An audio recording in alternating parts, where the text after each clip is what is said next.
When I was in college, I had the opportunity to do a travel abroad program that was about 3 weeks in Nicaragua. And it was my first time really experiencing what it was like to be in a poor society. And it didn't really strike me so much at the time, but I have realized, looking back, that this has had a big impact on the choices that I've made and how I've wanted to live my life and contribute to people and society since then. And one thing that just stood out so much to me was when we got there and we were in the capital of Managua for the first few days and staying in a hostel. And, we went to take a shower, and then, there was the shower nozzle coming out of the wall, and we turn it on, and there's the water, and it's cold, but it like never heated up. There was no hot water in the shower. It was just cold water. And that was my first experience, not being in a swimming pool or the ocean, which was my cold shower up until that point. So yeah, I'd never had that, this is your only option. And so as you know, showers are not something I'm super attached to. And so it was no problem. I was like, okay, I'll do that later. And then we went to the town where we were gonna offer service. It was a long bus ride to Teotecacinte. And it was this very rural place. They have they have a bar and a bunch of houses, it's a small community. And each one of us were staying with a different family. And the showering situation there was, there's this like kind of outdoor stall area where there's like bricks and, there's not a ceiling or anything. It's just the ceiling is open to the air, but you were in privacy when you were in the stall. And you take a bucket and you put water that's like sitting on one side of it and you like use that to wash yourself. And I'm like, whoa, this is even worse. So clearly I was really dirty on that trip. I think I did, probably use that once. And then we got back to Managua towards the end, before we left the country, and actually getting back and having the water flowing out of the tap was much better. I did utilize it there because it was like, oh, this is not so bad after all. But just really, yeah, getting to see how many people in the world live. It's without hot water flowing out of the shower, without drinkable water flowing out of the shower. There was no way we were going to drink that water. So just really starting to see the privilege that I was born into. And not even as a rich American, like very much, middle class. No frills, just a kind of a typical person who went to public school. But to start to see that privilege.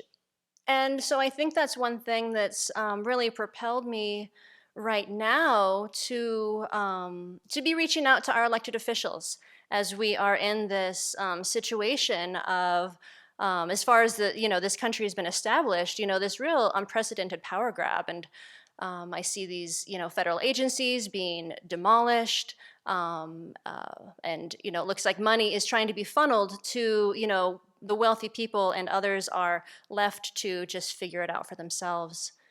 And in my perspective, it seems like the Constitution is really in danger of not actually being something that people are held accountable to. And so someone invited us not too long after the election to reach out to our elected officials and write them a letter. And then I never really stopped. Now I call or I write, multiple times a week. And it's been really beneficial to bring this into my practice and see what kind of mind am I bringing to these kinds of engagements. How am I going to be able to keep engaging in these conversations or in this this action, going forward without getting discouraged. And so something that's been really powerful for me is to really look at how attached I am to the outcome of these outreaches. That I really want our, especially our representative who represents Eastern Washington, who is a Republican and has very different views than I do.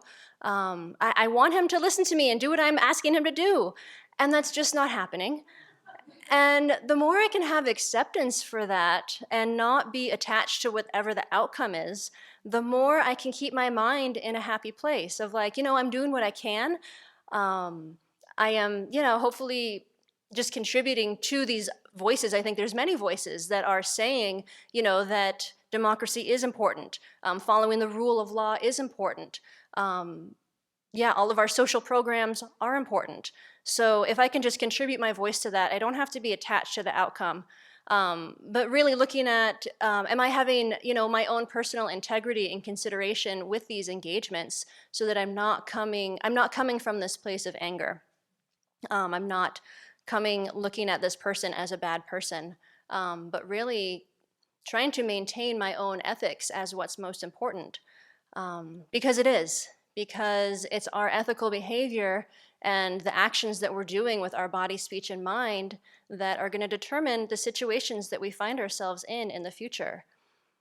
So I've been working with, bodhicitta. It's been wonderful. We've had the teachings with Venerable Kajo before she left on generating bodhicitta, and then reviewing those teachings on Thursdays.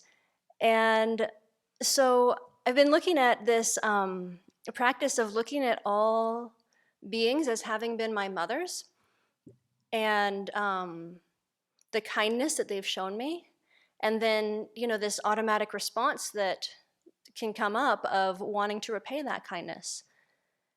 And seeing how I've kind of been cheating in this practice in the past, because I've, been able to look at some of these politicians and been like, okay, it's hard for me to get really the feeling that they've been my mother, but I can imagine we've been circling since beginningless time, so I'll like play along and put them in the role of my mother. And so I'm like, yeah, that was nice. They carried me in their womb and they gave birth to me, but they had addiction problems, they were abusive, they were neglectful, so they taught me, a lot of fortitude maybe, and how to just, I probably had some other really kind parents who stepped in, and raised me, but thankfully they at least carried me in their womb. These kinds of stories. So, I'm really taking who I see them as now and being like, oh, it was that person who was my parent and they did a horrible job.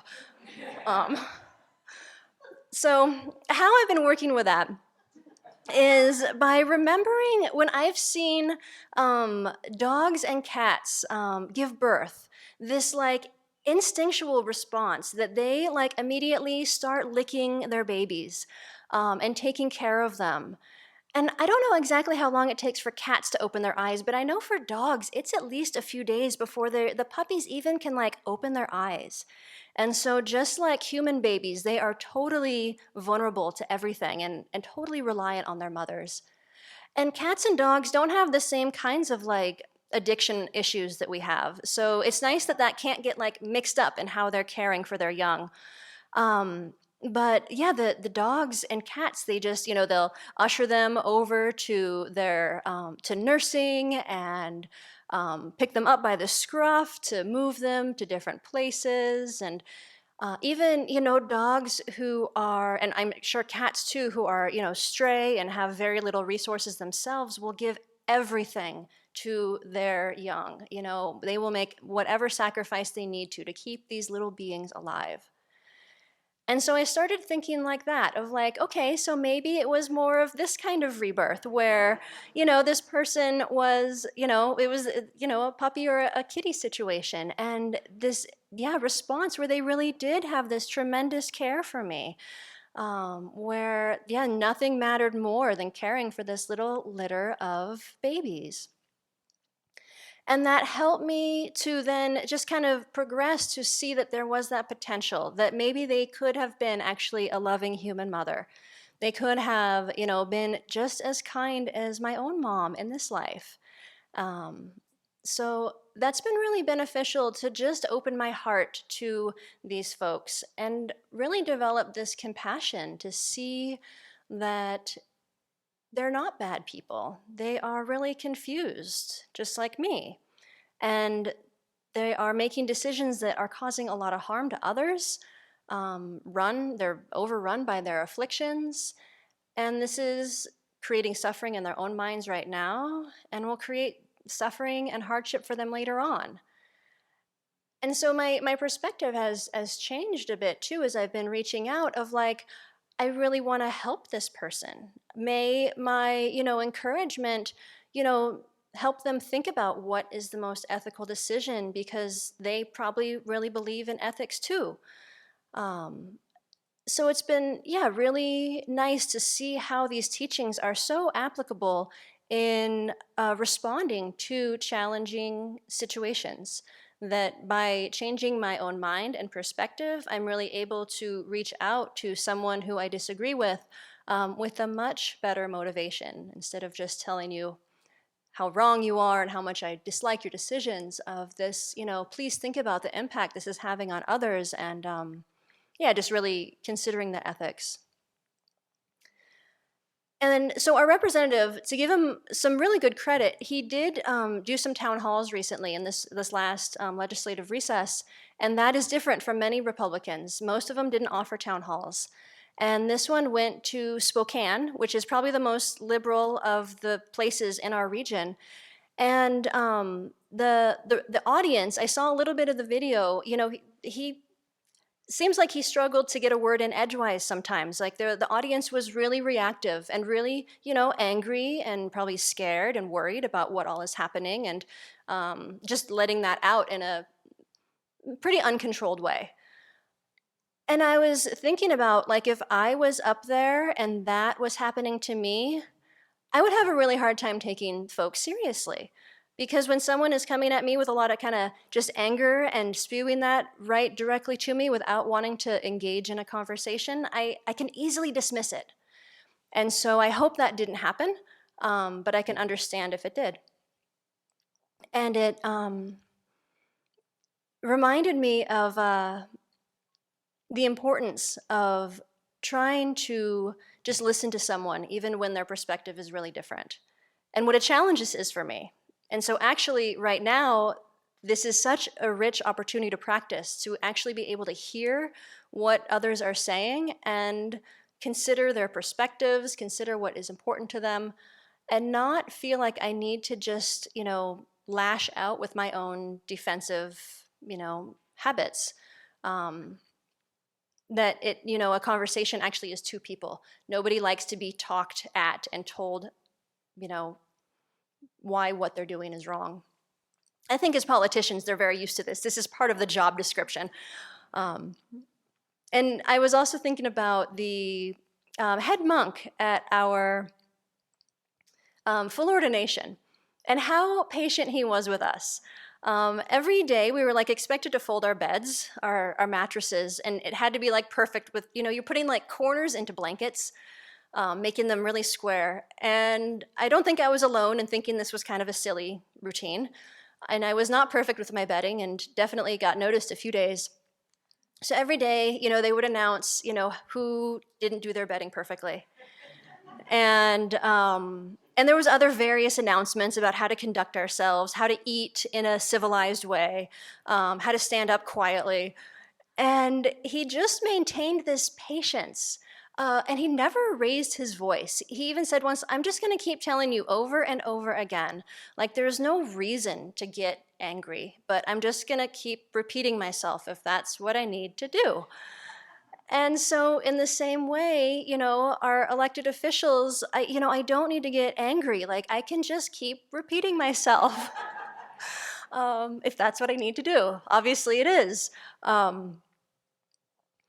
So yeah, seeing, and that these are things that are helping me to not get despondent and depressed and really lose hope, but that, there are small things that I can do to at least contribute towards making a difference.